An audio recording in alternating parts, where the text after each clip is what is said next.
अस्सलाम वालेकुम। अरशद शरीफ केस में रोज़ाना नए नए इंकशाफात हो रहे हैं।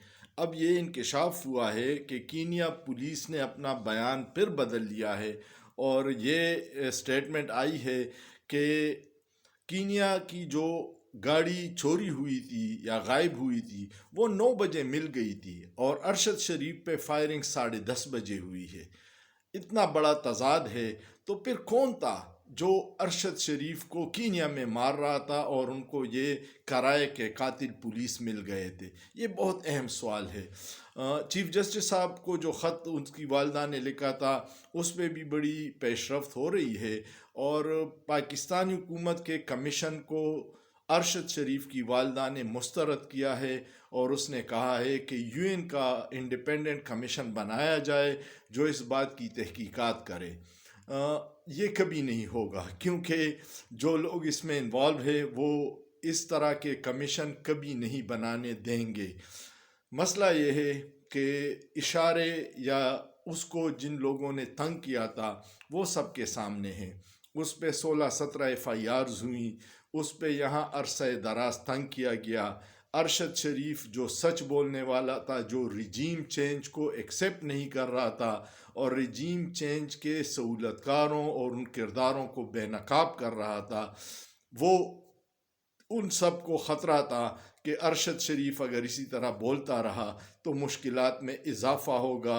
और लेकिन अरशद शरीफ ने अपना काम कर दिया और आवाम में अवेयरनेस आ गई कि रजीम चेंज किसने किया, रजीम चेंज के सहूलतकार कौन थे, रजीम चेंज के किरदार कौन थे। उसका काम ख़त्म हो गया। अवाम में जितनी शऊर आ गई थी और अवाम ने अरशद शहीद की शहादत पे जिस तरह दुख और खफगी का इजहार किया वो पहले किसी सहाफ़ी के हिस्से में ये एज़ाज़ नहीं आया। अरशद शरीफ इस कौम का फ़ख्र था। अरशद शरीफ जब तक लोग ज़िंदा हैं अरशद शरीफ को सुनहरे उरूफ से याद रखेंगे।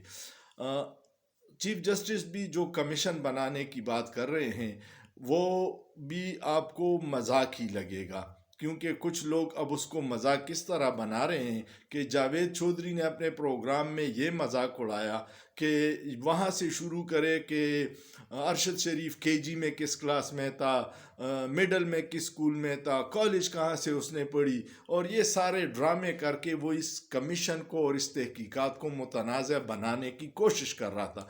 ये सारी प्लानिंग से हो रहा है। ये जो media cell, strategic media cell Muslim League Noon ने बनाया है, ये उसकी कारस्तानियाँ हैं और ये उसके व्हाट्सएप ग्रुप के मेंबर्स हैं जो एक ही पैटर्न और एक ही तरीक़ेकार पे ट्वीट्स करते हैं और एक ही तरह के 8 बजे के प्रोग्राम में एक ही मौजू को लेके फिर उसको मुतनाज़ बनाते हैं। ये उनका पुराना तरीक़ेकार है। लेकिन अब सोशल मीडिया के वॉरियर इतने एक्टिव हैं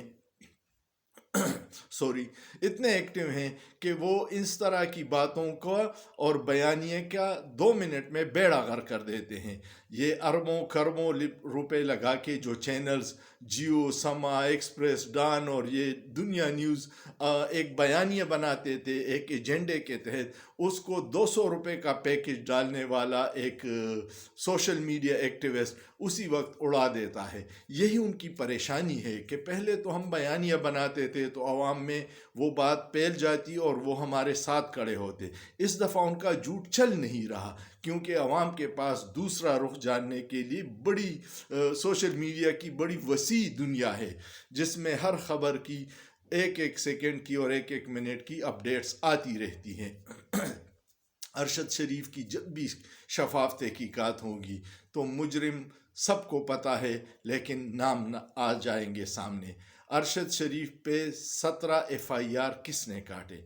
अरशद शरीफ को मुल्क से जाने पे मजबूर किसने किया? अरशद शरीफ को दुबई से निकलने के लिए दबाव हुकूमत के किस बंदे ने डाला? ये सारी खुफिया कहानियाँ अब ज़ुबान ज़द आम है और इंशाल्लाह कातिल भी सुकून की नींद नहीं सो सकेंगे क्योंकि अरशद शरीफ के साथ लाखों माओं की अब दुआएं हैं और अरशद शरीफ की वालदा अब कौम की वालदा बन गई है जो जो इस मिशन से पीछे नहीं हटेगी।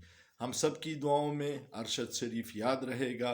अल्लाह उसको जन्नत नसीब करे। اگر آپ کو یہ ویڈیو پسند آئے تو میرا یوٹیوب چینل انیس خان آفیشل کو سبسکرائب کیجئے گا، اس کو لائک کیجئے گا، اس پہ کمنٹس کیجئے گا اور اپنے دوستوں کے ساتھ شیئر کیجئے گا۔ بہت شکریہ۔